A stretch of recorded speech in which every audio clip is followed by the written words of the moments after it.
evening, everybody, and welcome to this edition of Classic Movie Buffet Theater. All right, welcome to today's episode, and to those who are new here, welcome. All right, now, on today's episode, we're going to talk about a movie that, before we get into that, I know this is the first video I've had out in a couple of weeks.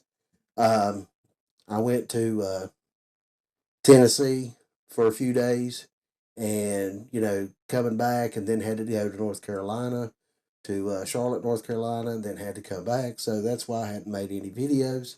I appreciate all the likes and the views for the last two videos that I did. I'm sorry this video didn't get put out until today, but like I said in the community section, Saturday's video will be out on Saturday. So, and then next week we'll be back to usual Wednesdays and Saturdays going forward. All right. Now, on today's episode, we're going to talk about a movie that came out on August the 30th of 1985. And it was directed by a fellow by the name of Sam Firstenberg. And he's directed such great films as Breakin' 2, Electric Boogaloo. He directed Spiders 2, and I think that was a direct-to-DVD, or it might have been a Sci-Fi Pictures original for their Saturday world premiere show. I can't remember which it was, but I've watched it. And he also directed Operation Delta Force. Now, I don't think I've seen Breakin' 2. I don't think. But I know I've seen Spiders 2 and Operation Delta Force. They were okay films. They were low budget, which you'd expect, but they were okay films. All right, so the film we're going to talk about today is The American Ninja. And this film stars Michael Dudikoff, who played the character of Private Joe Armstrong. And he's also played in such films as Tron, and that was the original Tron from 1982. He also played in the film Bachelor Party from 1984. And he had an uncredited role in the film Air America. And that was the one with Mel Gibson, and Robert Downey Jr. was in that film, I think, if I'm not mistaken. Don't quote me on that.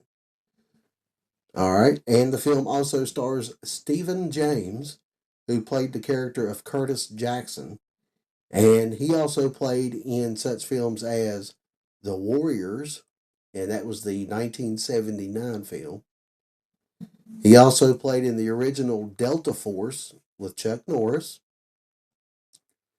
And he also played in the comedy I'm Gonna Get You Sucker from 1988.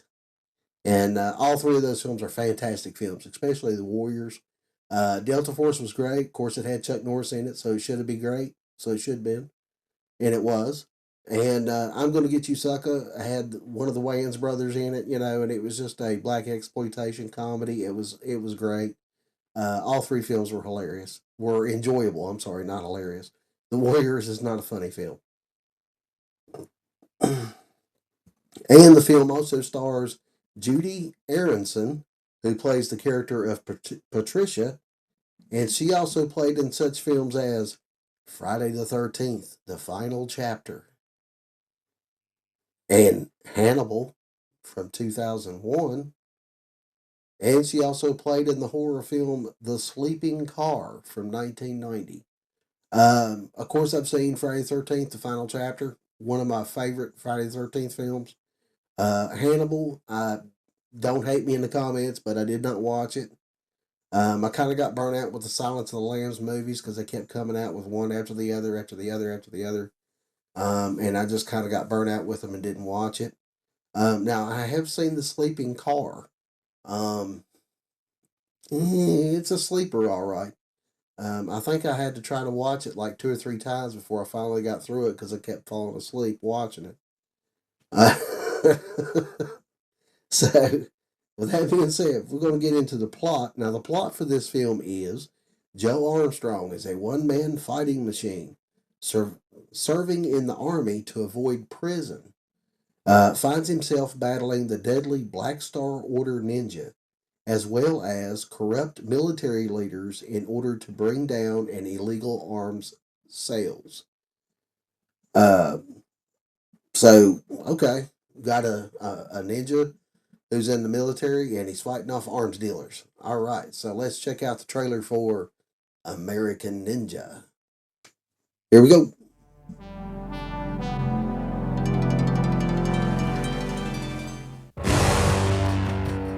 For 2,000 years, the sacred art of the ninja has been guarded in the East. Remember the day I found you. Now, it has come to the West. Remember what is hidden deep in your mind. He is the only soldier, Date of birth unknown.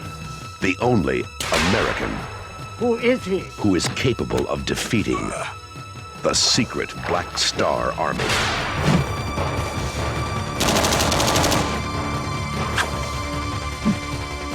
The mission to hijack a U.S. military arsenal.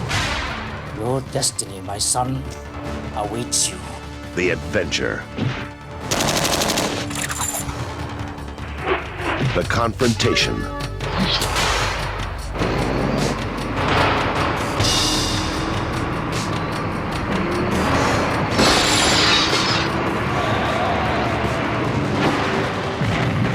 The code. I will honor the code, Father. The invasion.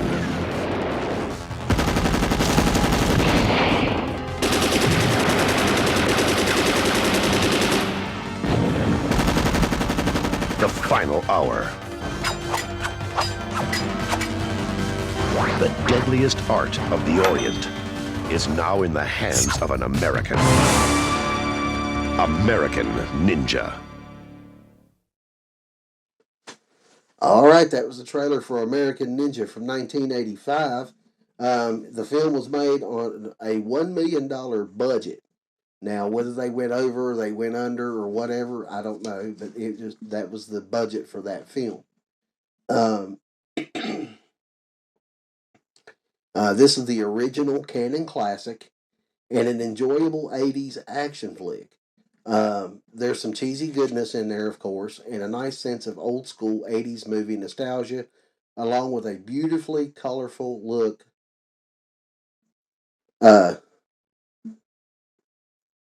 Yeah, yeah, a beautifully colorful look with its cinematography and some of the and awesome 80s music. There's some awesome music in here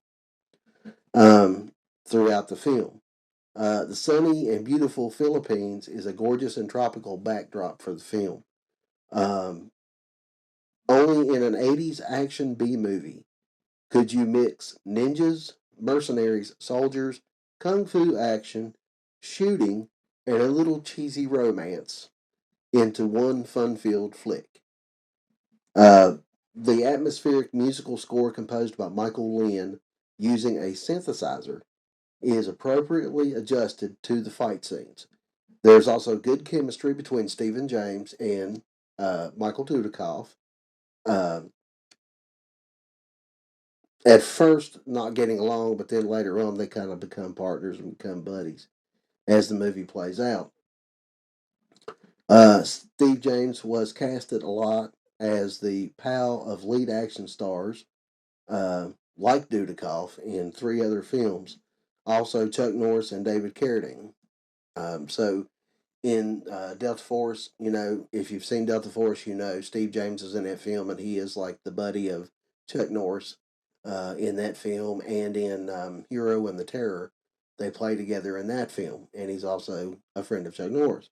So he had this career of being like buddies with the lead character in all the films that he played in. Unfortunately, Steve James passed away on December 18th of 1993 of pancreatic cancer at the age of 41. Rest in peace. American Ninja is not only a cult classic, it remains one of the more dynamic examples of the then enormously popular ninja craze. There were so many films that came out in the 80s, ninja movies, I should say. There were so many films with, guys like Sho Kosugi and just different Chinese and Japanese stars. Then you had, there were some movies where the ninjas were Americans, like Michael Dudikoff. There was another one called Enter the Ninja. I can't remember who it was that played in that movie, but he was an American and was supposedly trained in the ancient art of ninjutsu. Um, so there was a lot of those films. I mean, there was a lot of those films to come out in that time period. And this was one of the better ones, I think. Yes, it is a canon film, and that's okay. Canon came out with some real bangers back in the 80s, if you ask me. They were, like I said in another video, they were synonymous with low budget and maintaining a low budget, but they did put out some bangers. Uh, Gosh, that was loud. Sorry about that. They did manage to put out some bangers back in the day. Now, that being said, we're going to jump into a little bit of trivia here. But this was a great film.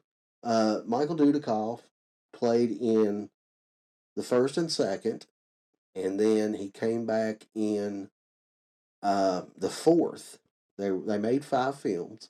He was in the first and the second, missed the third, and came back in the fourth. The main character of the third movie was played by David Bradley. He came in and took over not as Joe Armstrong, but as another guy for part 3, and he was also in part 4 with Michael Dudikoff. And he was decent. He was okay. And Stephen James played in the first and the second, but he was not in. He was not in 4, of course. And like I said, he died of pancreatic cancer, and that's so sad because he was such a great actor, a great performer, and I'm sure a great martial artist as well. All right, so getting into the trivia.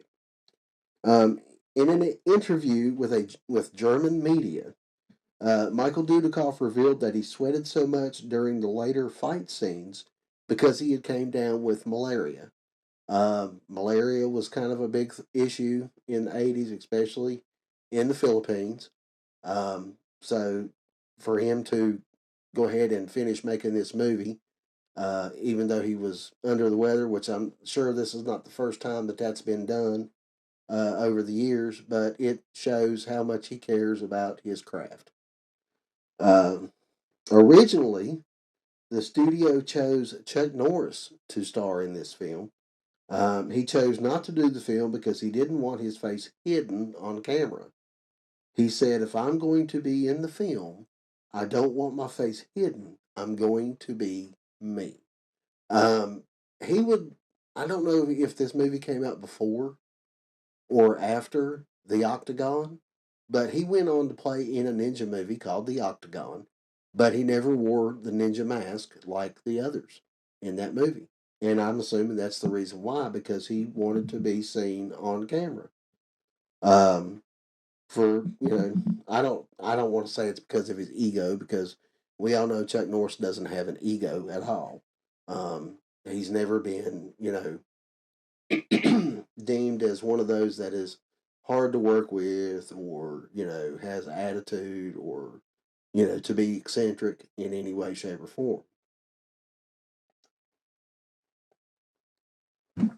So I'm assuming it's just that he wanted to be seen on camera doing his own stuff, which is fine. There's nothing wrong with that. Nothing wrong with that at all. Cannon Films sought an action star that looked like James Dean, didn't talk much, and seemed to have a chip on his shoulder. Furstenberg auditioned 2,000 actors and narrowed it down to 200. While Dudikoff had no martial arts training, he had the look that Cannon Films wanted for this film, so he was the one they chose. Uh, I don't get where they say they think he looks like James Dean because I really don't see it. Of course, I never really looked for it either. But he does play a type of character that at first in the film he really doesn't talk a whole lot throughout the whole film. He has little speeches here and there towards the end of it, but through the first part of the film, he never really talks that much. He has no real speaking role at the start of the film, which is fine. It builds his character, makes him more of a loner, which is what he was supposed to be, more or less. Uh, just being in the and serving in the army to get to stay out of prison, and just didn't want to be friends with anybody because as the story plays out, you realize that he, had amnesia as a child, and because he got caught in an explosion, and he couldn't remember anything. So he was dealing with a lot while he was growing up. Uh, Mike Stone, name sounds familiar, was the special martial arts choreographer for the ninjas in this film, and he recommended Tadashi Yamashita to play the lead Black Star Ninja in the role, the lead Black Star Ninja villain, based on the two having known each other through from their competitive martial arts backgrounds. So you had this guy who, Mike Stone. They brought him in to be the fight choreographer and all that stuff, and they needed a guy to play the main bad guy for the ninjas. So he recommended a friend of his and got him the role. And this Yamashita, Tadashi Yamashita, did an amazing job as the ninja villain. He was foreboding in the way he portrayed his character. He was very strong looking and very ominous. So that's the kind of villain that you want uh, for I guess this type of film. You don't want him to look like a pushover or a nerd or a geek, or whatever you want to call it. You want him to be ominous and strong and portray a very strong will. And he does that exceptionally in this film. Let's see.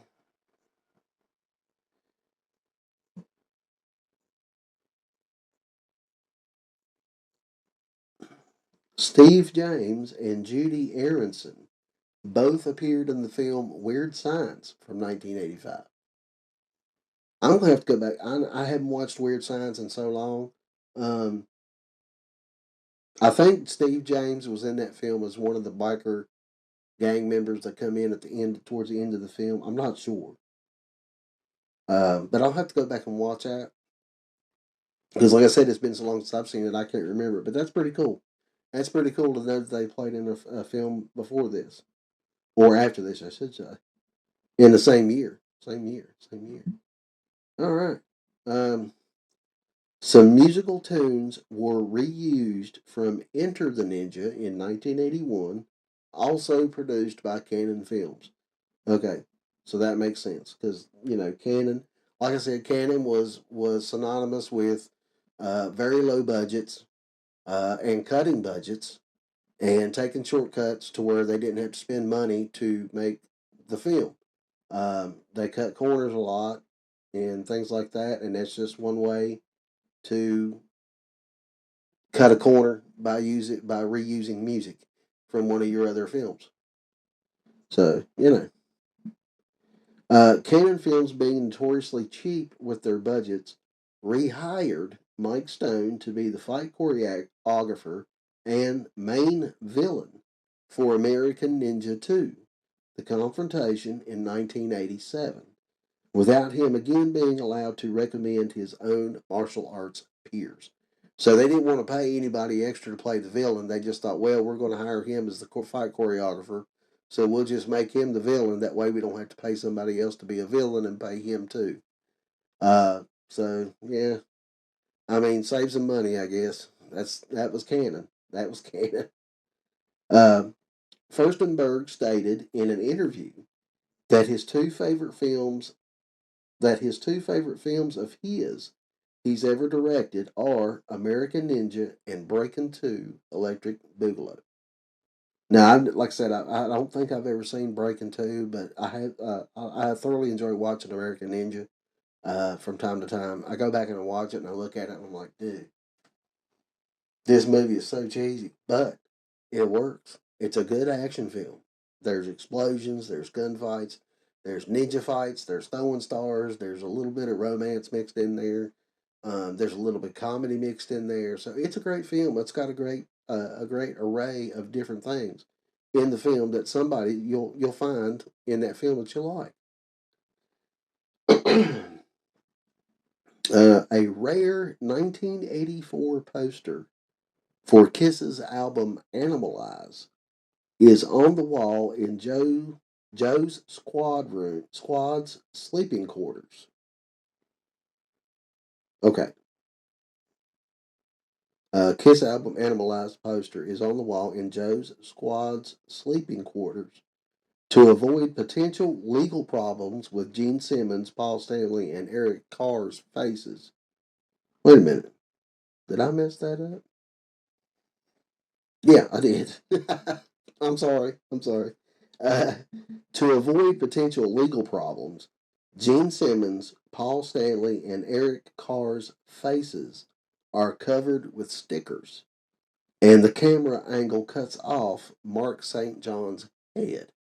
Okay, I finally got that out. Sorry about that. But another way for Canon to keep out from having to spend out more money and pay in legal issues. So they put stickers over Gene Simmons, Paul Stanley, and Eric Carr's face, and then cut the head off of Mark St. John with the camera angle, so they couldn't get sued for copyright infringement or whatever you'd like to call it. And finally, Michael Dudikoff and Judy Aronson were hired for their respective roles based on screen tests before they even saw each other. Uh, and not knowing if they had on-screen chemistry or not. That is the kind of gamble that Canon Films took. A lot of times, uh,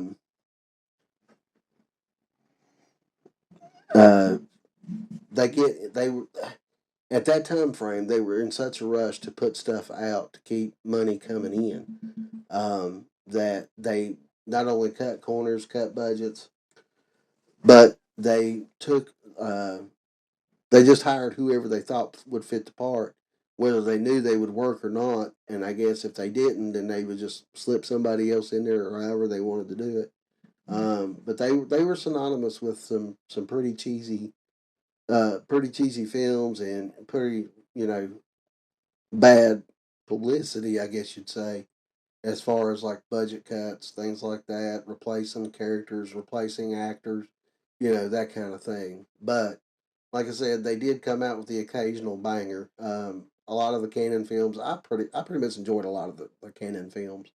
Of course, a lot of them were Chuck Norris films, Michael Dudikoff films, and films, and even Sylvester Stallone had a few Canon films uh, that were good by Canon. So, I mean, it is what it is in the movie business, I assume. You got to cut corners somewhere, and you got to do some shady stuff sometimes. But that's okay. You still come out with a pretty decent film. All right. So, with that being said, we're going to end the video here. I hope you've enjoyed today's video.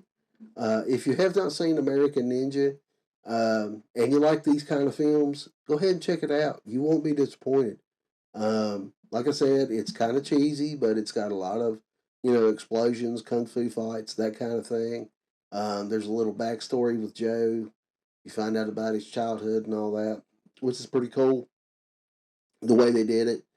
Steve James is amazingly funny in this film, and it's got a pretty good story to it. It really does. It's got a pretty good story to it.